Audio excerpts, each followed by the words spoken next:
Assalamualaikum warahmatullahi wabarakatuh. Perkenalkan, nama saya Andriko, peserta PKDP Angkatan 4, PTP UIN Raden Fatah Palembang tahun 2024. Baiklah, kita di sini akan membahas materi tentang ekonomi makro Islam, yang mana ekonomi makro Islam merupakan kajian yang menyelidiki fungsi dan perilaku perekonomian secara keseluruhan dalam bingkai pandangan Islam. Ekonomi makro Islam membahas aspek-aspek penting seperti peran pemerintah, instrumen kebijakan fiskal dan moneter, serta konsep-konsep kunci seperti stabilitas ekonomi, pertumbuhan, dan distribusi kekayaan. Definisi ekonomi makro Islam itu dari sisi tiga hal. Yang pertama, ekonomi makro Islam adalah studi tentang bagaimana perekonomian secara keseluruhan berfungsi dalam kerangka nilai-nilai dan prinsip-prinsip Islam. Dan fokus utamanya kepada memahami dan menganalisis peran kebijakan pemerintah, instrumen fiskal dan moneter, serta konsep-konsep seperti stabilitas, pertumbuhan, dan distribusi kekayaan.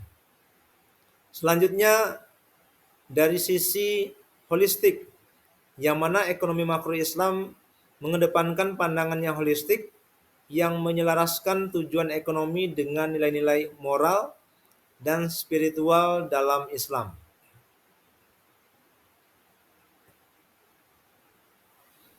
Ada tiga prinsip-prinsip ekonomi makro Islam. Yang pertama, tauhid. Seluruh aktivitas ekonomi harus didasarkan pada keimanan dan ketundukan kepada Allah Subhanahu wa taala sebagai pencipta dan pengatur alam semesta. Yang kedua, keadilan, yang mana sistem ekonomi harus menjamin keadilan dalam distribusi kekayaan dan sumber daya, serta mencegah pemusatan kekayaan pada segelintir orang.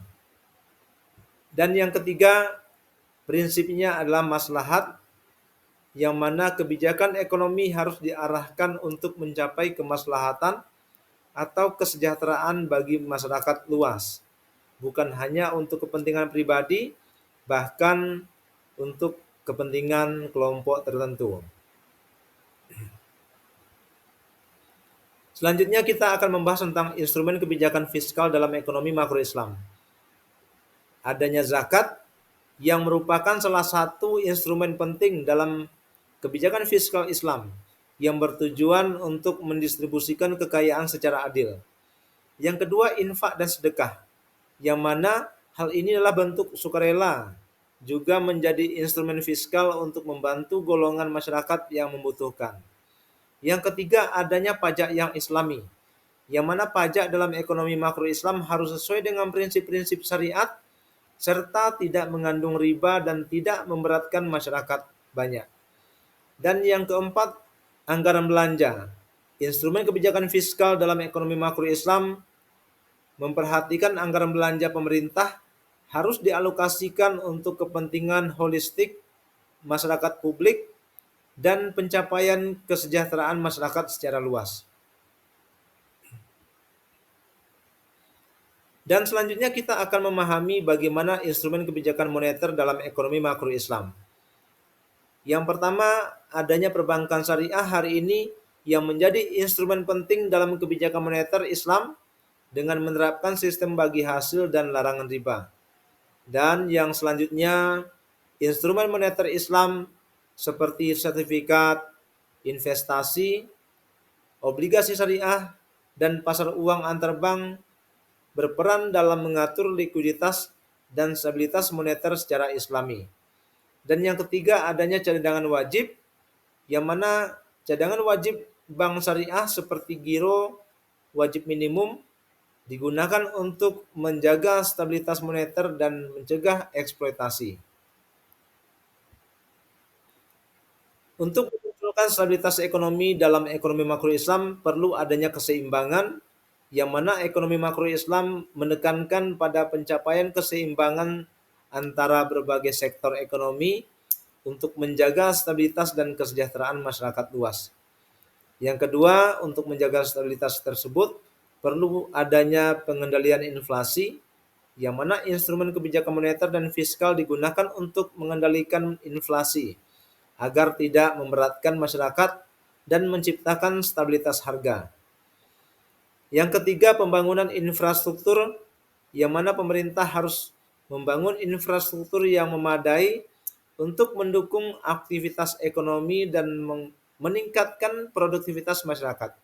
Dan yang keempat, perlu adanya stabilitas sosial, yang mana kebijakan ekonomi makro Islam juga bertujuan untuk menjaga stabilitas sosial seperti mengurangi kemiskinan dan adanya kesenjangan ekonomi yang perlu ditindaklanjuti. Nah, bagaimana dengan pertumbuhan ekonomi dalam ekonomi makro Islam? Konsep pertumbuhan ekonomi dalam ekonomi makro Islam tidak hanya diukur dari indikator kuantitatif, tetapi juga harus memperhatikan aspek kualitas hidup, keadilan dan keberlanjutan. Dan di sini juga diperlukan yang namanya peran pemerintah, yang mana pemerintah punya peran penting dalam mendorong pertumbuhan ekonomi yang seimbang seperti melalui investasi infrastruktur dan kebijakan fiskal yang produktif. Dan tidak boleh terlepas dari peran masyarakat luas yang harus tetap aktif dalam mendorong pertumbuhan ekonomi melalui etos kerja yang baik, kewirausahaan, dan memanfaatkan sumber daya alam secara optimal. Nah, bagaimana distribusi kekayaan dalam ekonomi makro Islam? Yang pertama, memperhatikan keadilan distribusi. Ekonomi makro Islam menekankan pada keadilan dalam distribusi kekayaan dan pendapatan untuk mencegah kesenjangan ekonomi yang ekstrim. Yang kedua, perlu adanya instrumen distribusi seperti zakat, infak, sedekah, dan pajak Islami yang nantinya akan digunakan untuk mendistribusikan kekayaan secara lebih merata. Dan tidak boleh terlepas dari peran pemerintah yang harus berperan aktif dalam mengawasi dan memastikan distribusi kekayaan yang adil serta mengatasi kesenjangan ekonomi. Dan selanjutnya, aplikasi ekonomi makro Islam dalam dunia nyata hari ini ada 3 hal dalam bidang perbankan syariah, kebijakan fiskal dan moneter, dan selanjutnya aktivitas ekonomi masyarakat. Perbankan syariah telah berkembang pesat di berbagai negara, menerapkan prinsip-prinsip ekonomi makro Islam seperti larangan riba dan sistem bagi hasil. Dan selanjutnya kebijakan fiskal dan moneter juga mengalami hal yang sama, yang mana beberapa negara muslim telah mengadopsi instrumen kebijakan fiskal dan moneter yang sesuai dengan prinsip ekonomi makro Islam, seperti zakat, suku, dan cadangan wajib yang ada di bank syariah. Dan selanjutnya aktivitas ekonomi masyarakat yang dilakukan dalam kehidupan masyarakat sehari-hari seperti prinsip-prinsip ekonomi makro Islam yang juga harus terlihat dalam aktivitas ekonomi masyarakat seperti praktik jual beli, investasi, dan berbagi kekayaan antar masyarakat. Nah, di sini kita sudah sampai pada akhir materi. Kepada mahasiswa, saya ingatkan untuk menambah wawasan kalian melalui tugas untuk menemukan pembahasan ataupun artikel-artikel yang berkaitan langsung dengan ekonomi makro Islam, sehingga pemahaman saudara tentang ekonomi makro Islam lebih luas lagi. Terima kasih atas perhatiannya. Banyak maaf. Assalamualaikum warahmatullahi wabarakatuh.